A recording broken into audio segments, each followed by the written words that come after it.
Perhatikan di dalam Matius pasal yang ke-6 mulai ayat yang ke-25.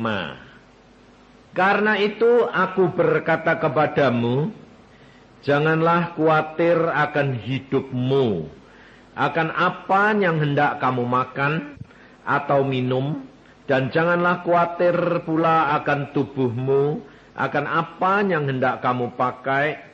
Bukankah hidup itu lebih penting daripada makanan, dan tubuh itu lebih penting daripada pakaian? Pandanglah burung-burung di langit, yang tidak menabur dan tidak menuai dan tidak mengumpulkan bekal dalam lumbung, namun diberi makan oleh Bapakmu yang di surga. Bukankah kamu jauh melebihi burung-burung itu? Siapakah di antara kamu yang karena kekhawatirannya dapat menambahkan sehasta saja pada jalan hidupnya? Dan mengapa kamu khawatir akan pakaian? Perhatikanlah bunga bakung di ladang, yang tumbuh tanpa bekerja dan tanpa memintal. Namun aku berkata kepadamu, Salomo dalam segala kemegahannya pun tidak berpakaian seindah salah satu dari bunga itu. Jadi jika demikian Allah mendandani rumput di padang, dan pada hari ini ada dan besok dibuang ke dalam api, tidakkah Ia akan terlebih lagi mendandani kamu, hai orang yang kurang percaya? Sebab itu janganlah kamu khawatir dan berkata, apakah yang akan kami makan?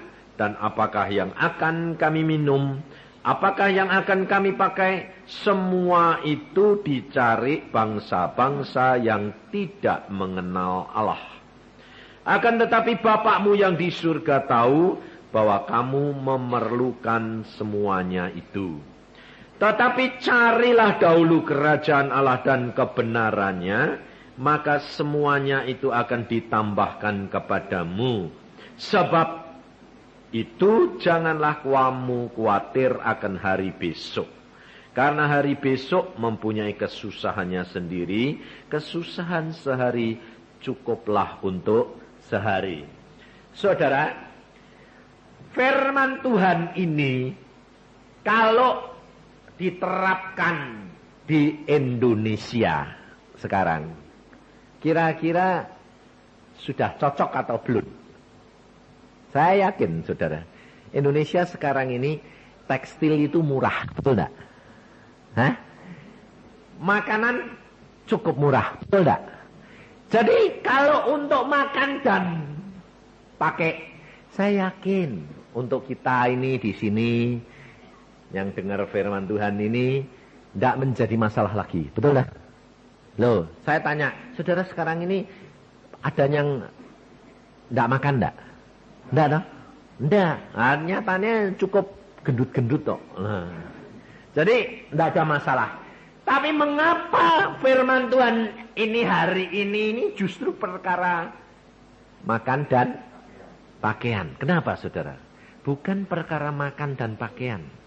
Tetapi firman Tuhan ini kita sudah hilang. Iman kita yang sederhana itu loh, sudah mulai luntur. Kenapa, saudara? Karena kemajuan zaman yang demikian maju ini, sehingga pikiran kita, cara berpikir kita mulai berubah daripada iman percaya yang sederhana. Nah, ini yang Tuhan mau saudara dan saya belajar. Kembali kepada iman yang mula-mula. Seperti Tuhan Yesus berkata, kamu sudah kehilangan kasihmu yang mula-mula, yang semula itu. Kenapa? Karena keadaan-keadaan yang menyebabkan kita berubah.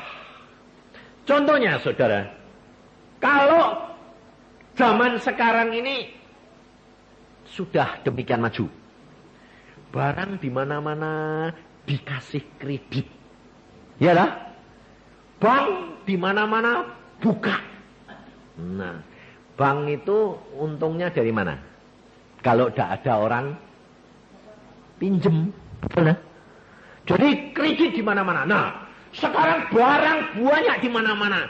Orang zaman sekarang modern itu sekarang hidupnya kredit enggak? Betul enggak?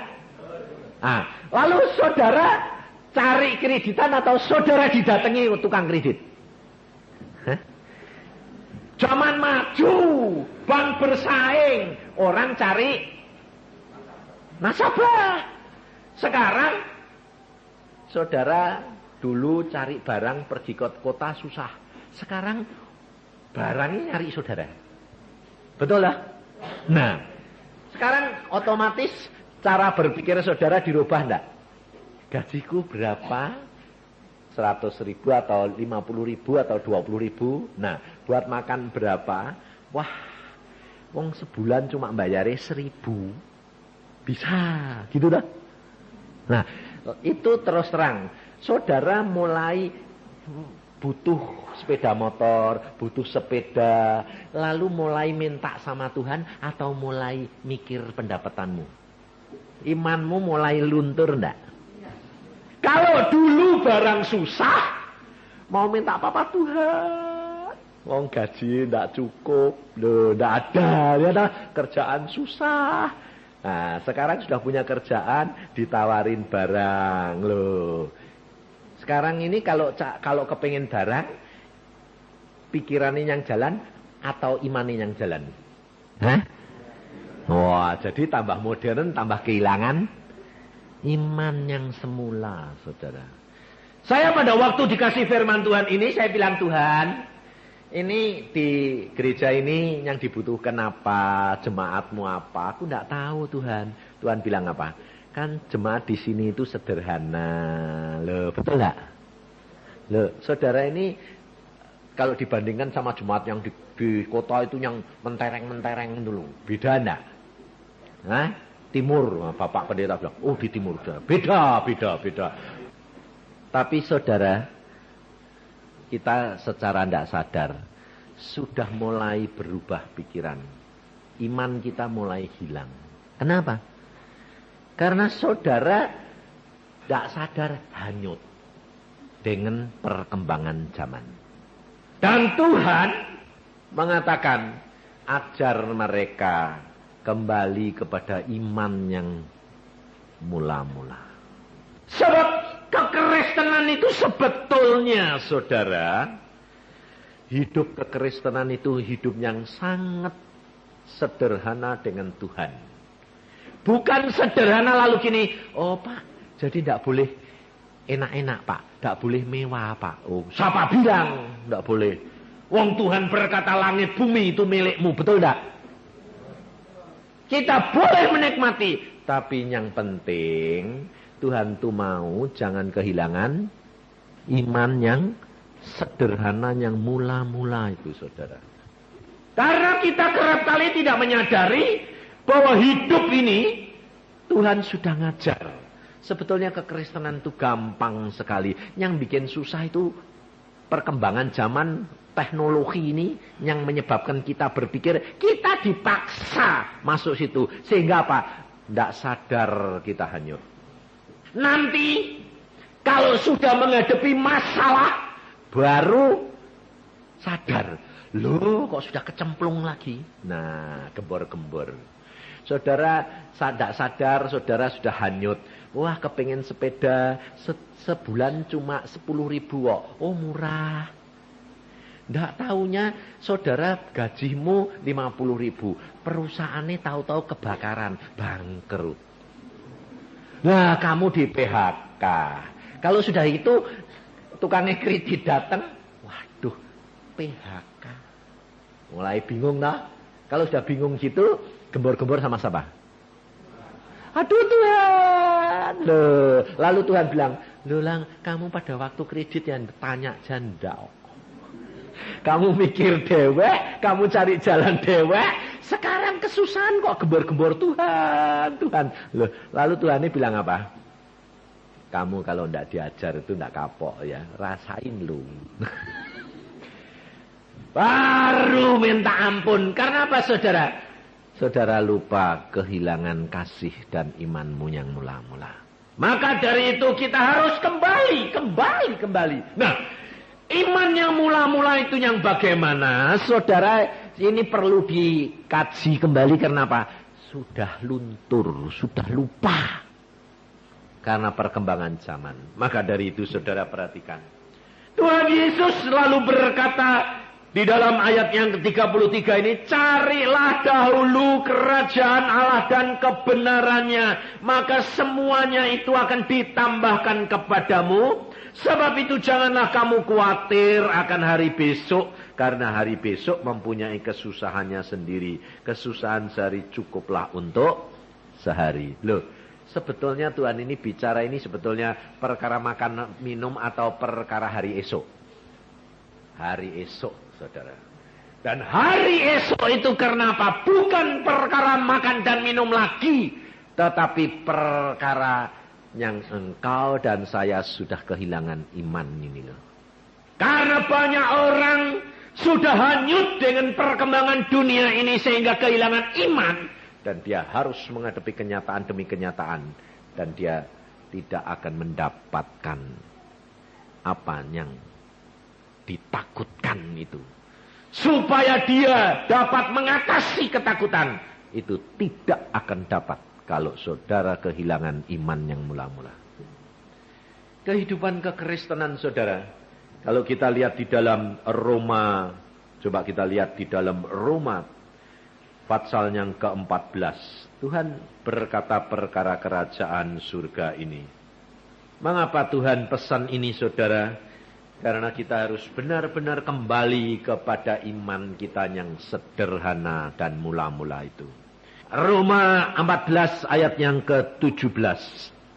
Sebab kerajaan Allah bukanlah soal makanan dan minuman. Lah, jadi kalau Tuhan berkata cari dulu kerajaan Allah serta kebenarannya, jadi Tuhan bicara bukan perkara apa? Makan dan minum. Sebab kerajaan Allah bukanlah soal makanan dan minuman, tetapi soal kebenaran, damai sejahtera, sukacita oleh Roh Kudus. Ini, saudara. Kenapa Tuhan Yesus mengingatkan saudara dan saya kembali kepada soal kebenaran ini? Soal mencari kerajaan Allah ini. Karena saudara, dari hari ke hari engkau tidak akan dapat mengatasi masalahmu tanpa kamu kembali kepada kebenaran firman. Sebab dunia ini, saudara, tiap hari akan dihadapi oleh kenyataan. Teknologi boleh hebat, kemajuan boleh hebat, tapi hidup manusia tidak bisa lepas dihadapi dengan kesukaran, kekhawatiran, ketakutan. Pasti. Tidak masalah lagi perkara makanan dan pakaian, tapi masalah hutang, masalah keuangan, masalah kesehatan, masalah perkembangan dunia, ilmu pengetahuan, dan sakit penyakit. Tidak ada yang dapat mengatasi. Ilmu pengetahuan boleh tambah, penyakitnya tambah. Sekarang zaman nuklir, kebocoran nuklir membawa malapetaka yang belum dapat diatasi. Maka dari itu saudara, saudara tidak akan lepas daripada ketakutan, kekhawatiran yang terus menerus. Maka kita harus benar-benar sadar bahwa kebenaran ini yang tidak pernah berubah. Firman. Karena Tuhan Yesus sudah berkata di dalam Yohanes pasal yang ke-17, ayat yang ke-17, kuduskanlah mereka dalam kebenaran. Firman-Mu adalah kebenaran. Jadi kalau saudara tidak hidup di dalam kekudusan kebenaran firman, kau tidak akan lepas daripada ketakutan, kekhawatiran. Karena jaminan kita, iman kita yang mula-mula, itu hanya ada di dalam firman, di dalam kekudusan, dan di dalam kebenaran. Saudara dan saya dijamin di dalam firman-Nya Yesus. Dan firman ini mengatasi segala perkara. Jadi, kalau saudara tetap di dalam iman yang mula-mula, Saudara tidak pernah khawatir, saudara tidak pernah takut. Karena apa? Semuanya dapat diatasi melalui firman. Semua dapat diatasi. Nah, karena Alkitab sudah berkata, firmanku tidak pernah berubah. Dulu, sekarang, sampai yang akan datang. Dunia berubah. Tapi firman Allah tidak pernah berubah. Dia tetap mengatasi. Karena apa? Karena dunia ini dijadikan oleh firman. Dia cakal bakalnya. Kalau tidak ada firman, tidak ada dunia. Dunia boleh berkembang. Ilmu pengetahuan boleh berkembang. Tetapi tidak bisa keluar daripada firman Allah. Nah, saudara dan saya ini sudah dipanggil di dalam kebenaran, di dalam firman. Saudara kok hanyut sama yang kelihatan, lupa dasarnya ini bagaimana. Makanya orang Kristen itu banyak masalahnya, tidak pernah barbar. Saya itu jadi hamba Tuhan tuh, bangsal ketemu Pak, doakan, Pak, konseling loh. Saya bilang, masalahmu kok tidak barbar ini kenapa? Ada terus tuh Pak loh.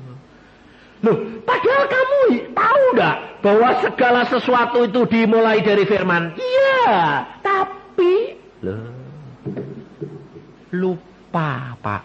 Nanti kalau sudah kecepit, balik lagi Pak. Lah ini Pak, sudah keteteran.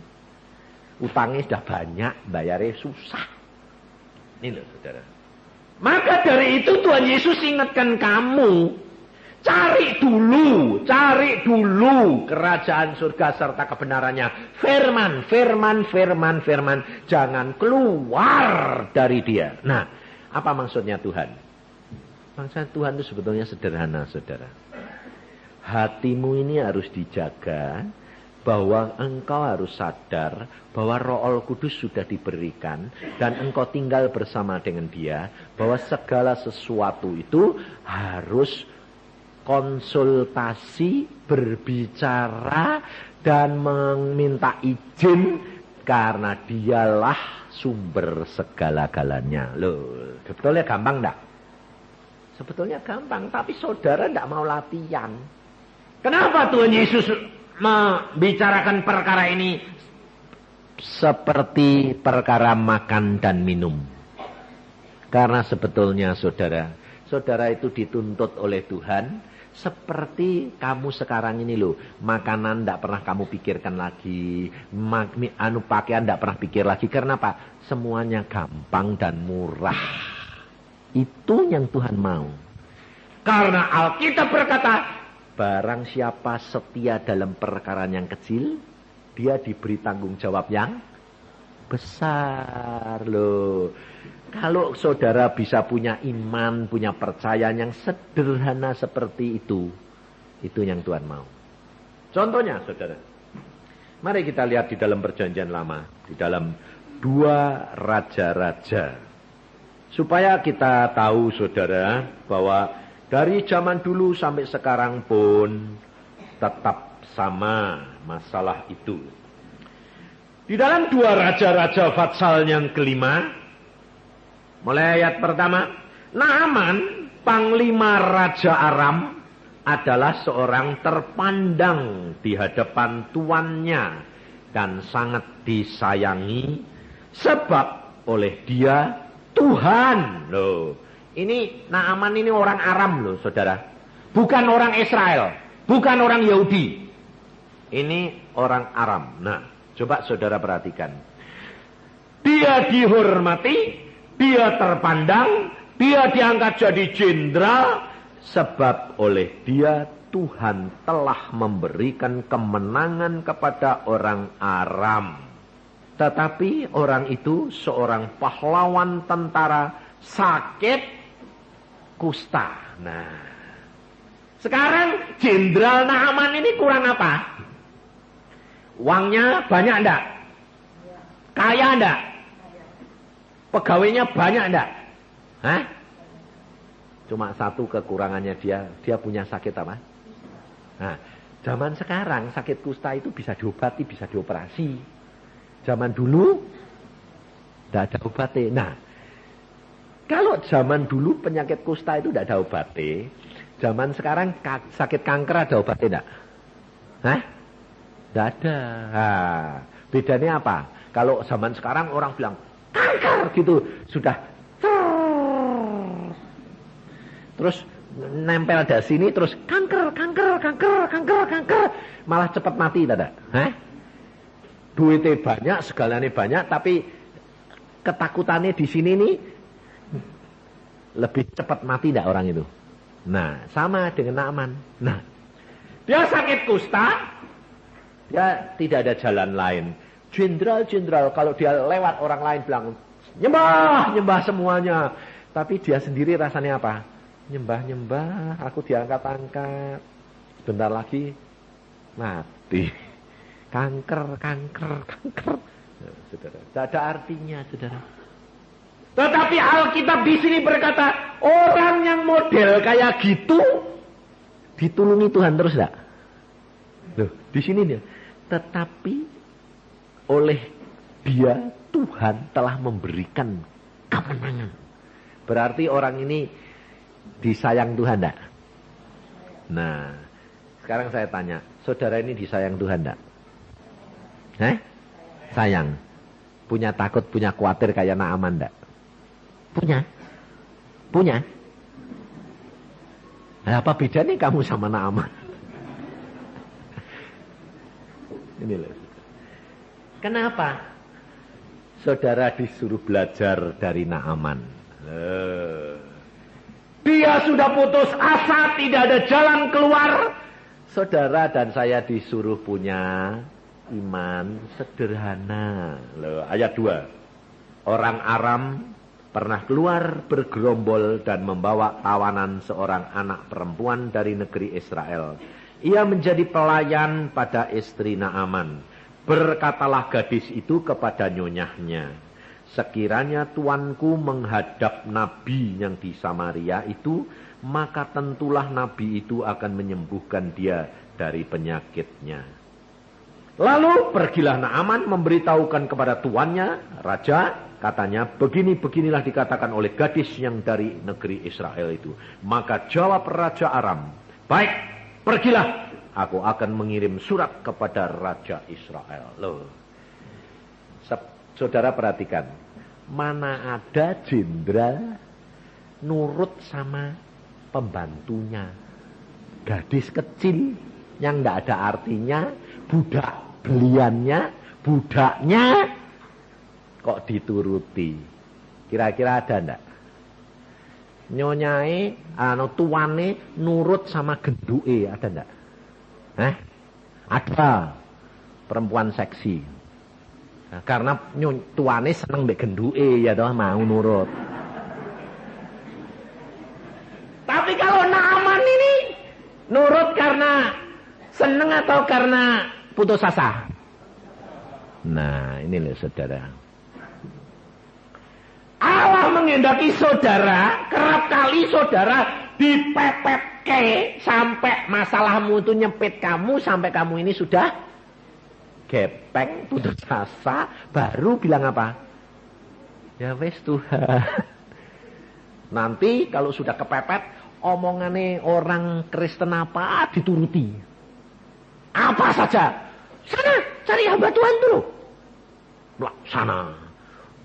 2 malam. Sembahyang pagi. Nurut. Nah itu saudara, karena apa? Karena engkau sudah kehilangan kasih dan imanmu yang mula-mula itu. Naaman diam, dengar pelayannya yang kecil. Dia langsung lapor raja. Raja ya, cepat sana. Sebab raja ini takut kehilangan Naaman. Dan dia nulis surat. Loh saudara, langkah yang Tuhan mau itu saudara dan saya itu kembali kepada iman yang sederhana. Dan itu jangan kamu tinggalkan. Lalu pada waktu dia pergi ke Israel, ketemu Elisa. Elisa nemuin Naaman enggak?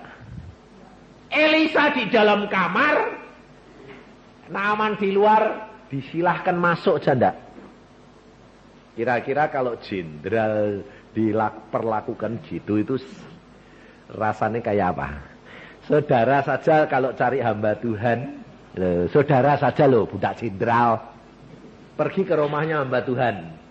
Lalu, Pak mau ketemu Pak Pendeta. Terus pendeta bilang, kasih tahu, suruh mandi di kali. Kali sini ada kali enggak? Ada. Nyelam 7 kali. Nanti kamu sembuh. Kira-kira saudara bilang apa? Sombong amat. Nemuin aja enggak mau, betul enggak? Saudara datang ke pendeta enggak bawa apa-apa. Bawa masalah. Naaman bawa emas, perak, pakaian, 2 kereta. Bayangin saudara. Sama Elisa ditemui janda. Kasih tahu. Nyelam. Ini kali yang kotor itu loh. Bayangin saudara. Kalau Naaman jengkel, lumrah enggak? Lumrah enggak? Lumrah toh? Jenderal. Tapi kalau saudara yang jengkel, lumrah enggak? Nah ini loh saudara. Untuk punya iman yang sederhana, saudara perlu dipotong keangkuhan dan kesombongan. Cara berpikirmu yang modern ini. Makanya saya bilang orang kaya susah masuk surga, orang pinter pun susah masuk surga.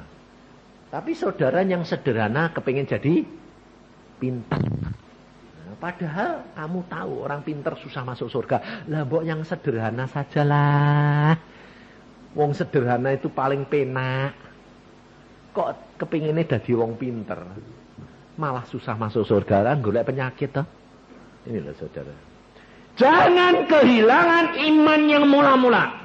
Sebab kalau engkau kehilangan imanmu yang mula-mula yang sederhana itu, kau bayar mahal luar biasa. Sebab Tuhan Yesus sudah berkata di dalam firman-Nya ini, kalau engkau di dalam aku dan firman-Ku di dalam kamu, minta apa saja kamu akan dapat. Loh, sebetulnya gampang enggak? Gampang. Tapi kenapa kok kamu minta-minta terus, belum enggak dikasih-kasih keinginanmu?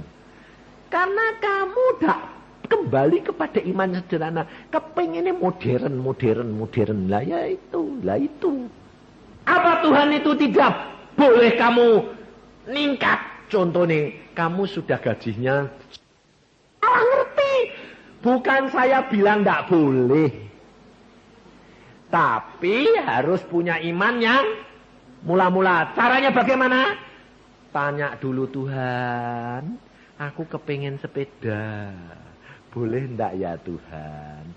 Sebab engkau yang tahu nanti pabrik itu bangkrut enggak. Loh, betul enggak? Lalu kamu bilang Tuhan, jangan-jangan nanti penciutan tenaga, aku di PHK. Ketiga, loh Tuhan, engkau yang tahu, jangan-jangan nanti bulan depan aku sakit. Lah kan bangkrut, aku bayarnya piye ini? Buat ongkos obat wae susah, kredit meneh. Lah kan bubar. Yang tahu siapa? Lah kok kamu enggak tanya? Kok kamu mikir-mikir, gajiku segini, potong segini. Ringan. Ringan. Kalau sudah di PHK mau apa? Jadi berat. Biarpun gajimu 50.000, nyicil 10.000. Nah, kalau sudah di PHK, jadi makan saja tidak cukup. Bayar utang. Ini loh saudara. Kita tidak tahu apa yang akan terjadi besok. Lusa. Tidak tahu. Tapi Allahmu tahu apa yang akan terjadi dengan engkau. Maka dari itu saudara, belajar. Jangan sombong, jangan mulai masuk ke dalam ketinggian hati. Wah, gajiku gede. Jangan sombong. Kita kerap kali tidak sadar diseret dengan apa yang ada di depan kita. Apa yang Tuhan sudah berikan. Menyebabkan saudara menjadi tinggi hati. Melupakan Allahmu. Padahal semua berkat anugerah itu asalnya dari siapa? Tuhan. Kita tidak sadar, saudara. Maka dari itu Naaman pada waktu Elisa berkata, mandi 7 kali. Nyelam. Naaman tersinggung. Karena apa? Karena dia seorang perwira tinggi. Tapi coba perhatikan saudara. 2 kali Naaman diselamatkan dan tertolong hanya karena dia nuruti anak buahnya, pegawainya. Jadi Tuhan mengajar apa? Rendah hati. Jadi jangan sok. Karena tinggi hati menyebabkan kejatuhan dan penderitaan. Maka coba kita lihat apa yang ayat 12. Bukankah Abana dan Parpar sungai-sungai Damsik lebih baik dari segala sungai di Israel? Bukankah aku dapat mandi di sana dan menjadi tahir? Kemudian berpalinglah ia dan pergi dengan panas hati. Tetapi pegawai-pegawainya datang mendekat serta berkata kepadanya, Bapak, seandainya Nabi itu menyuruh perkara yang sukar bagimu, kepadamu, bukankah Bapak akan melakukannya? Apalagi sekarang ia hanya berkata kepadamu, mandilah dan engkau akan menjadi tahir. Loh. Memang kerap kali orang ini lebih senang disuruh hal yang susah-susah enggak? Yang susah tapi masuk akal. Lebih senang bayar mahal tapi masuk akal. Daripada terlalu sederhana. Loh. Nah, saudara, kekristenan saudara ini jadi sekarang cari susah-susah sing aneh-aneh lah. Itu. Contohnya saudara, bangun gereja. Sebetulnya iman sederhananya bagaimana? Berlutut, banyak sembahyang, betul? Tapi zaman sekarang cari sumbangan ke kota. Sebetulnya gampang lutut atau gampang ngider ke les? Hah? Gampang lutut, tapi yang diinginin apa? Yang dicari apa? Cari di kota. Kota itu tempatnya duit, orang kaya-kaya.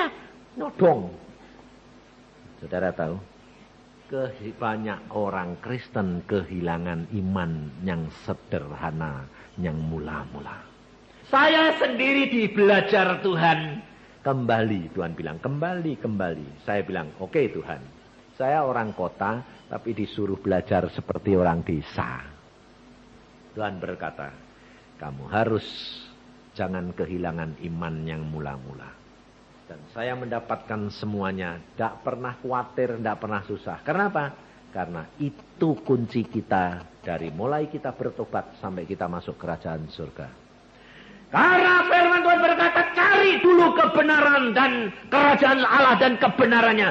Maka semuanya akan ditambahkan. Loh, kamu sudah punya kuncinya kok kamu lepas lalu ganti kunci baru.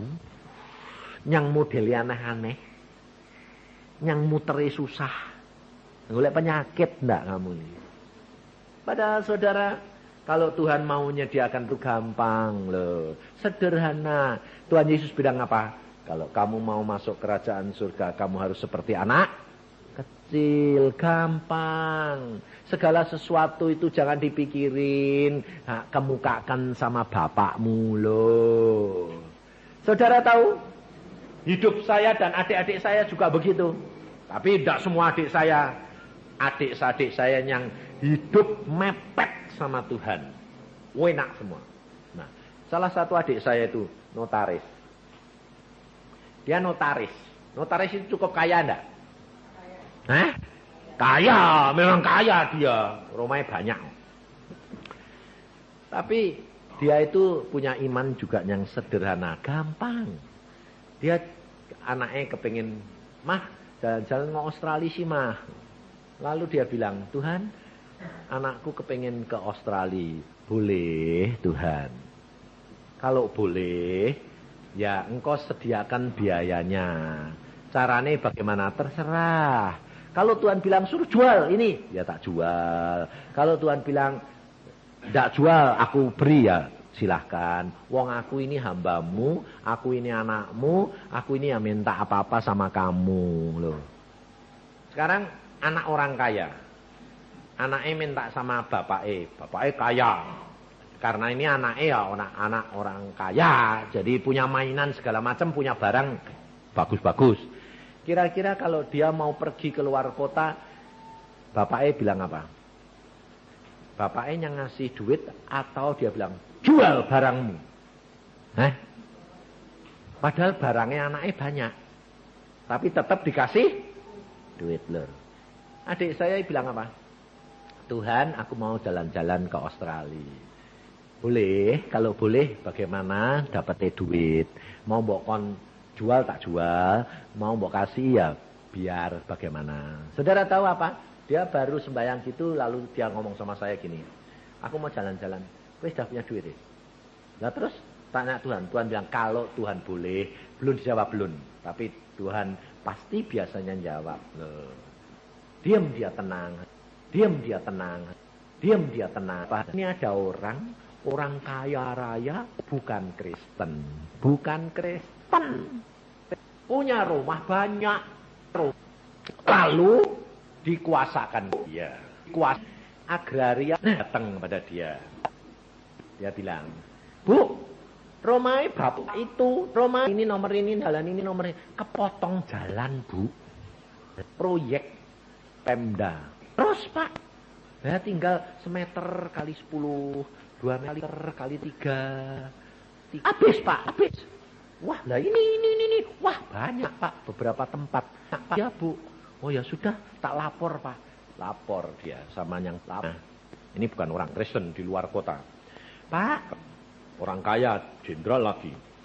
Rumahmu yang jalan ini kepotong, Pak. Ini ketinggal sepotong. Oh iya, proyek pemerintah. Ya sudah, apa wong proyek pemerintah mau. Lah terus bagaimana, Pak? Terus tidak apa-apa. Tanah itu wong sepotong gitu. Ya atur saja. Jualan, laku berapa ya biar buat jajan kamu. Loh, buat jajan saya, Pak? Ya. Berapa persen? Semua. Lalu sama tuh dia, apa ini? Jajan nih, apa ini? Suruh jalan-jalan. Aneh, baru dia dapat gitu, dilihatkan, ditawarkan. Orang kaya pisang goreng dibeli semua. Dapat berapa? 20 juta. Kok jajannya 20 juta? Loh. Lah, sekarang saya tanya. Orang kecil jajannya kecil enggak? Orang gede jajannya? Nah, terus kamu kepingin mbok jajannya aku kasih ke aku si Tuhan. Itu salah. Itu. Sebab Tuhan itu punya ukuran sendiri-sendiri. Punya jatah sendiri. Saudara yang iman saudara itu iman yang sederhana seperti anak kecil. Jangan tinggalkan iman yang saudara sudah punya. Jangan sok jadi orang pintar, tapi kehilangan iman yang mula-mula dan kau akan mengalami penderitaan demi penderitaan. Allah memberikan contoh pengalaman dari Naaman. Dia direndahkan, dia dengar-dengaran akan pembantunya. Lalu Naaman nurut dan akhirnya Naaman sembuh total. Dia kembali menemui Elisa, mau memberikan persembahan. Saudara, dia mencari firman lebih dahulu. Dia mendapatkan firman melalui Elisa. Lalu dia lakukan. Yesus sudah berkata, cari dulu. Cari firman Allah. Kehendak Allah. Kehendak Al Kudus dan sudah diberikan kepada saudara dan saya. Dia dan saya. Cari kehendak Allah. Cari firman Allah lebih dahulu. Setelah engkau mendapatkan, karena engkau mendahulukan Tuhan, semuanya akan ditambahkan dengan sendirinya. Karena firman yang sudah menjelma menjadi daging. Lidah roh yang tidak kelihatan. menjadi satu kenyataan hidup. Ini hidup kekristenan, saudara. Jangan tinggalkan. Allah sanggup lakukan segala perkara. Sebab apa? Sebab dia maha kuasa. Saudara tahu, orang main catur. Orang main catur itu bidaknya itu bisa jalan dewek enggak? Siapa yang gerain? Yang main atau bidaknya bisa loncat-loncat dewek? Lah, saudara dan saya itu Alkitab Mazmur 37 berkata apa? Allah menetapkan langkah-langkah orang yang hidupnya berkenan. Berarti saudara dan saya ada yang jalani enggak? Yang jalani siapa? Tuhan. Lah kok kamu loncat-loncat dewek? Kepengen cepat-cepat menang. Nah, makanya itu gelundung semua. Nah ini apa? Bidak-bidak ajaib itu. Tuhan mau gerakkan gini, lulu sudah mencolot ke sana, lulu. Nah ya Tuhan bilang ini apa-apaan? Karena bidaknya ini ada magnet. Ditarik magnet sana, lo lari sendiri. Saudara tahu mainan sekak yang dibuat di kereta api itu kan ada magnetnya. Nah kalau ada magnet sebelahnya kan lari tadi ya, ketarik ke sana. Nah itu karena itu sekitarmu benda-benda dan ilmu pengetahuan menarik kamu, ndak nurut Tuhan, loncat dewek. Pantesan banyak orang Kristen gagal. Maka dari itu saudara harus sadar dan saya, Roh Allah Kudus dalam hati kita, dia yang menetapkan. Kau tidak dapat berbuat apa-apa tanpa dia. Karena saudara sudah mengambil satu keputusan. Ada perjanjian dengan Allah. Engkau sudah menyerahkan dirimu. Dan engkau sudah dibaptiskan. Dan ada perjanjian antara engkau dan Allah. Dan engkau berkata apa? Tuhan, kau sudah membeli aku dengan harga tunai. Dengan darahmu. Hidupku bukan aku lagi. Tapi Kristus yang hidup di dalam aku. Saudara sudah tidak punya hak lagi. Saudara perlu menyerahkan dirimu. Sehingga Allah yang ngatur langkah-langkahmu. Bukan engkau lagi. Maka engkau akan menikmati hidup yang penuh dengan kebahagiaan. Karena Allah yang menentukan langkahmu dan langkahku. Menuju kepada kesempurnaan. Terima kasih Tuhan akan kasih setiamu. Terima kasih akan kemurahanmu. Terima kasih akan anugerahmu. Terima kasih akan teguranmu. Biarlah kami sadar dan kami belajar daripadamu. Karena engkau sudah berkata, belajarlah kepadaku. Karena aku rendah hati dan lemah lembut, kata Tuhan Yesus. Maka bebanmu akan menjadi ringan. Dan kamu akan mendapatkan kelegaan. Terima kasih Tuhan akan kasih setiamu ini, kemurahanmu ini. Dalam nama Tuhan Yesus kami mengucap syukur dan percaya. Amin.